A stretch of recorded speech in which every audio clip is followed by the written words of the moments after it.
Bana, hii ni moja kwa moja kutoka hapa Terminal 3. Nimezungukwa na wabobezi wa uchambuzi katika siasa za kimataifa kutoka bonde la mto Kilombero. Huyu hapa Farhan Kihamu, mkulima tayari kabisa kuzikata zaidi ya kilomita 8,000 kutoka Tanzania mpaka Iran. Nipo pia na Godfrey Mchungus, mwite Falsafa. Farhan, unatoka Tanzania unaelekea Iran. Wale pale wa Tanzania wanakutazama, tutegemee nini kutokea kwako? Tunaenda kwenye mazishi ya kiongozi aliyekuwa kiongozi mkuu wa Iran. Maana yake ni kwamba ta experience mazishi ya kitaifa. Nadhani ndo kwa mara ya kwanza tangu kwenye historia ya modern Iran kuweza kuhodhi mazishi makubwa kiongozi mkubwa kama Ayatollah Said Khamenei. Kwa hiyo ni kitu kikubwa, ni experience kubwa, na asikuwa sehemu ya tukio kama waandishi wa habari ni kitu kikubwa sana. Kwa hiyo tegemea experience ya kutosha na updates hapa na pale. Bwana Falsafa, unaelekea Iran. Wanakutazama. Bwana, ni tukio kubwa, na unajua unaweza kusema hii ni legacy, yani ni ukumbusho.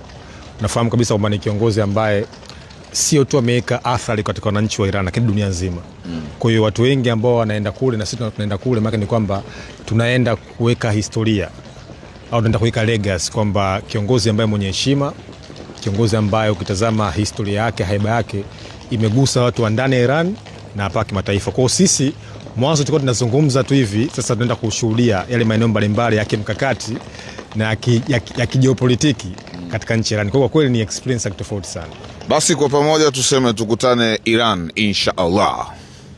Hii ni moja kwa moja kutokea hapa Istanbul, Uturuki, tukiwa njiani kuelekea nchini Iran kushiriki mazishi na hatimaye msiba wa aliyekuwa Ayatollah wa Iran Ali Khamenei. Taarifa zote utazipata kutokea hapa official Zungu_, lakini wakati sisi tupo angani tayari kuna mambo mbalimbali ambayo yanaendelea kule katika nchi ya Iran. Jambo la kwanza ni kwamba IRGC ambalo ni jeshi la Iran limetoa taarifa na kuwaonya Israel kuto kujaribu kushambulia ama kufanya hujuma zozote katika mazishi ama tukio la msiba wa Ayatollah Ali Khamenei. Kumbuka kwamba Iran inategemea kupokea zaidi ya watu milioni 20, wengine wakiwa wameshafika katika nchi ya Iran na sisi wengine tukiwa njiani kuelekea huko katika nchi ya Iran. Hivyo Iran wamesema wageni wao jukumu la usalama lipo kwao, hivyo Israeli wasije wakafanya janja wala hujuma yoyote katika tukio hilo la msiba. Lakini pia habari kuhusiana na Homs nao zimeendelea kutaradad kama kawaida. IRGC ya Iran imewaonya tena Marekani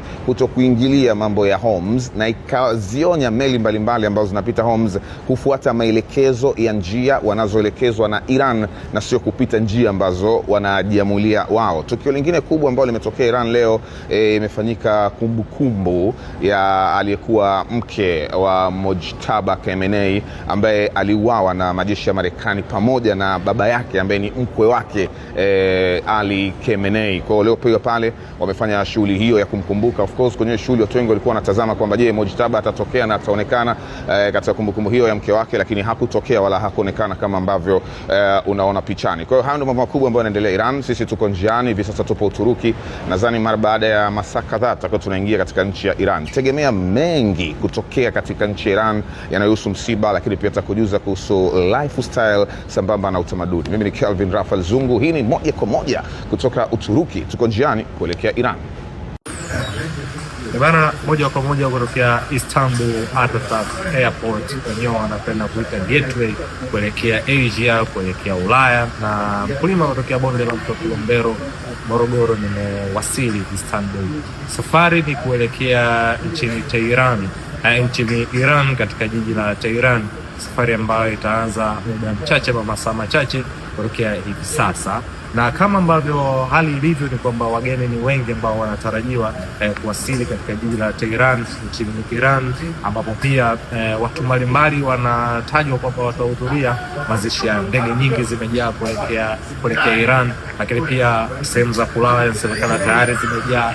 Makazi ya watu tayari yamefurika kwa kiasi kikubwa. Baadhi ya maeneo ya vyuo na hostels yanatoa nafasi kwa ajili ya waombolezaji. Wanatajwa takriban milioni 15 watakuwepo katika maombi hayo.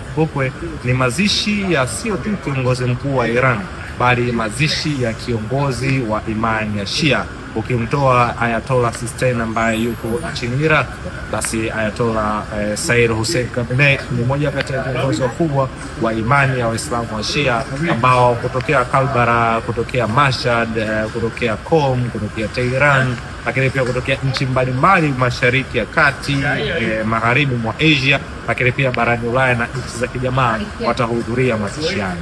Kulima kutokea bonde la mto Kilombero tutakuwa nawe live mpaka pale ambapo mwili wa kiongozi mkuu wa Iran utapumzishwa katika makaburi ya Imam Reza, ambapo atapumzishwa huko Mashhad.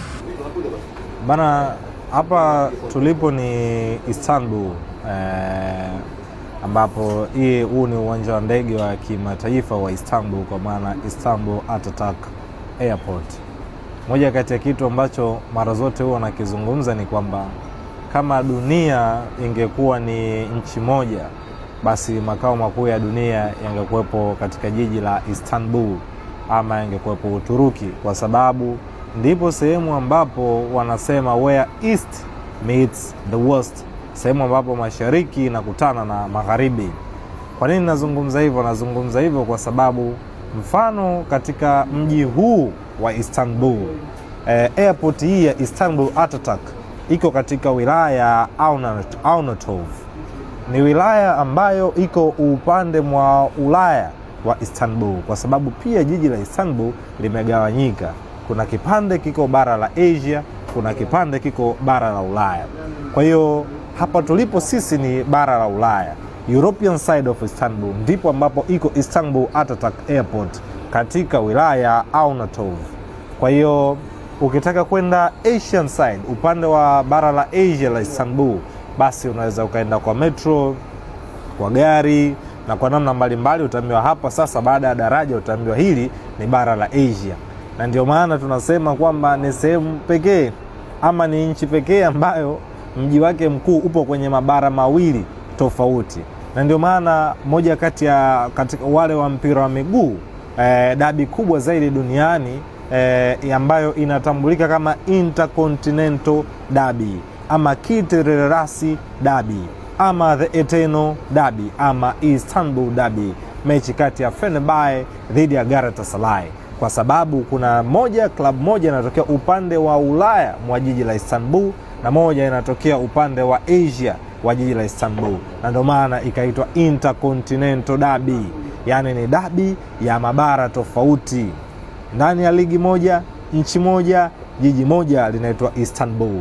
Kwa tuko hapa, ni sehemu ambayo inatambulika kama gateway, na moja kati ya kitu ambacho kimenifurahisha na kunivutia zaidi kutokea hapa Istanbul ni kwamba huduma ya internet sio anasa kama ambavyo nchi nyingi duniani ilivyo, ama nchi zetu nyingi barani Afrika internet ni kama anasa.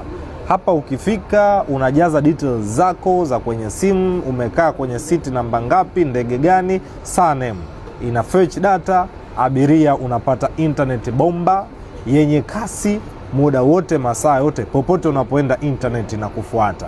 Ni homework kubwa sana ambayo nchi yetu, mfano Jamhuri ya Muungano wa Tanzania, inapaswa kuifanya. Homework kubwa ambayo taifa letu inapaswa kuitumia nguvu kubwa kuwekeza katika miundombinu hasa ya kimawasiliano.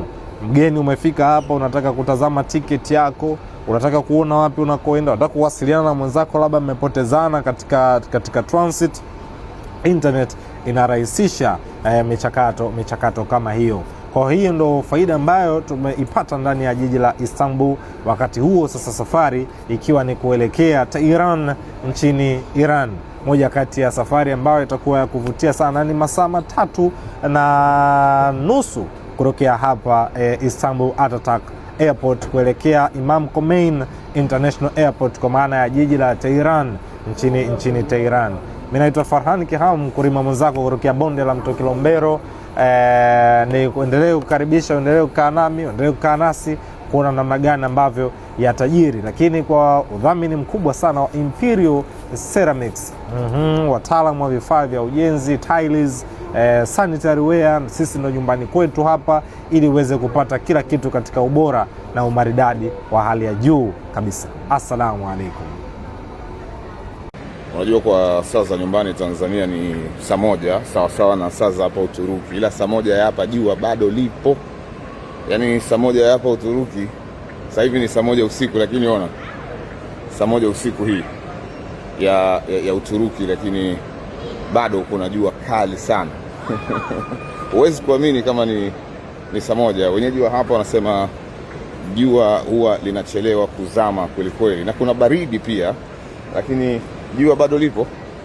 Na ukiangalia ni saa moja za usiku. Unaweza kuzani ni saa 12, saa 11, lakini ni saa moja za usiku na bado kuna mwanga mkubwa. Wenyeji wa hapa wanasema jua la Uturuki linaenda mpaka saa 3 usiku ndo linazama. Hebu ona jinsi ambavyo mambo yapo na mambo yanaonekana. Ni mwanga mkubwa kweli, lakini ndo hivyo, ndo mambo ya nchi ya wenzetu hayo.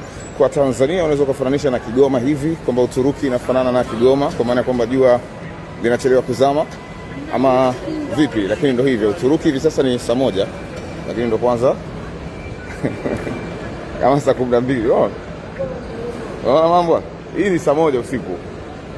Na unaambiwa kweli, tembea uone mengi. Na sisi tunaendelea kujionea.